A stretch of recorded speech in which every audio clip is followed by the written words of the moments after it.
Mariano, it's wonderful to have you back on Floor Talk. Thanks for joining me today. 3 years. 3 years. 3 years. It's been wonderful. Yeah. So now, VTEX has been outperforming many of its competitors. What factors do you think are driving its success? So I believe the focus on providing the software for commerce, for enterprise customers in a layer of commerce experts service providing. So we not only serve the best product, but we have the best ecosystem to provide those enterprise customers to simplify their operations. Customers are fed of paying abusive prices.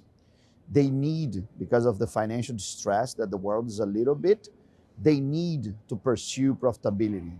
And VTEX product fit, it is natural for that.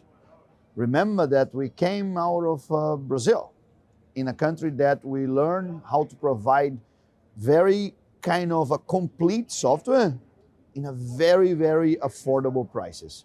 And that's what the American companies are now looking for it. And the product fit of VTEX to the American retailers and brands are natural. You mentioned that we are outperforming. I believe we are doing a good job. Our competitors are doing a good job as well. But yes, VTEX is popping, and I'm really proud of what they're doing. So let's talk about trends. What trends do you see for retailers and brand manufacturers in digital commerce? We cannot ignore the fact that retailers and brands manufacturers, they were suffering in the last 2 years with the high financing costs. And that affects their margins. So if you go for the listed companies, average could be around 4 to 5% profitability. That's too low for a sustainable market. So the years that we have been through, the retailers, they started to be a little bit more fat than the necessary. So they need to be cutting and the fat and being lean to operate in a more efficient way. The trend now is to pursue the simplicity on the architecture.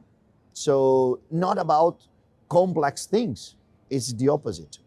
Now the simplicity rules, and they are pursuing companies that can provide them out of the box just things that they need to be there. So I'm talking about the omni-channel, the cross-border, the multi-warehouse operation, a platform with order management in the same platform. So all of these before was a kind of a puzzle. It was too expensive.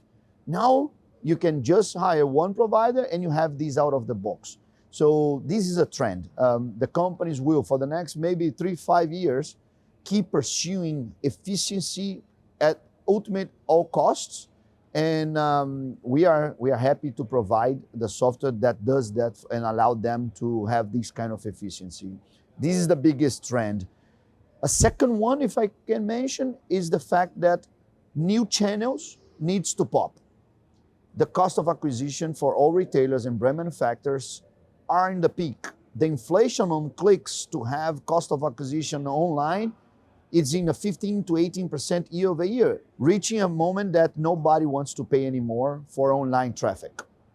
So what's next? I believe that conversational, new channels, organic and sustainable channels like live shopping, personal shopper, I believe will pop to the Americans as it already popped in Europe, in Asia, in Latin America, and it's starting to enter in the US. So unstructured channels on an organic and sustainable way will be where the retailers will be focusing, and customer service will be a key trend. So the marketing is not anymore to acquire customers. The marketing is how you create loyalty into the customers that you bought. So the marketing departments also will be reinvented, recreated. And with the advent of AI, then is another thing, right? And how do you think AI will impact retail globally? Enormously. The companies that do not use AI in their favor, they're going to be out. Simple and pragmatically. There is a trap that we need to point it out. AI is an infrastructure game as cloud. So if we came back in time 20 years and we ask the retailer, say, how much are you going to invest in cloud? Probably the smarter smartest answer would be no, nothing.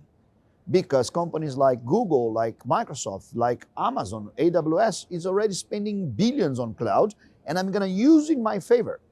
So new disruptions on infrastructure are used to reduce the cost of operation, not to increase capex. So it is a trap that if it is not well communicated, retailers and brands will fall for that and will start spending capex again and again, and the financial distress will get worse. We are translating the infrastructure of AI in the world to a pragmatic outcomes to our customers. And they can use out of the box the AIs, for example, LLM models to minimize 50% of the cost on customer service, or recommendations, or consumer prediction behavior. All of these will not be for a non-tech to discover. That's too expensive.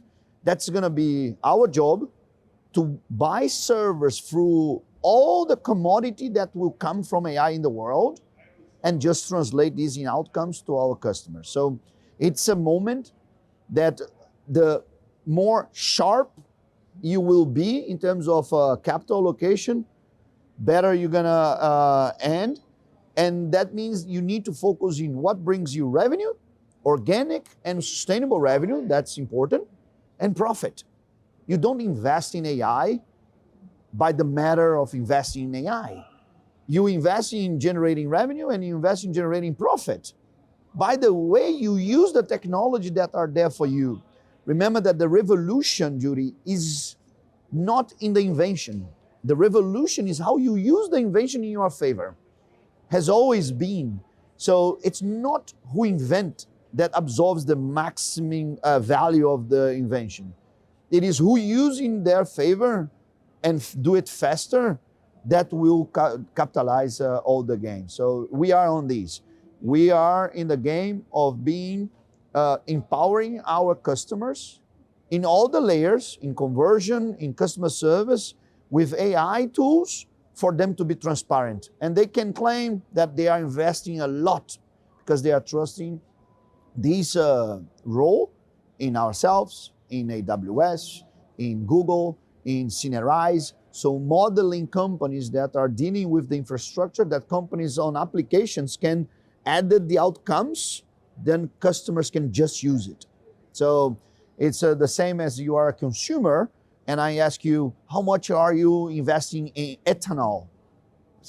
I don't mind investing in the fuel. I mind to have the best car with the lowest cost as possible. That's what the company should be focusing. Well, Mariano, it's always wonderful to talk with you. Thanks Thank you for so much. joining It's an me. honor to be with you. Thank you.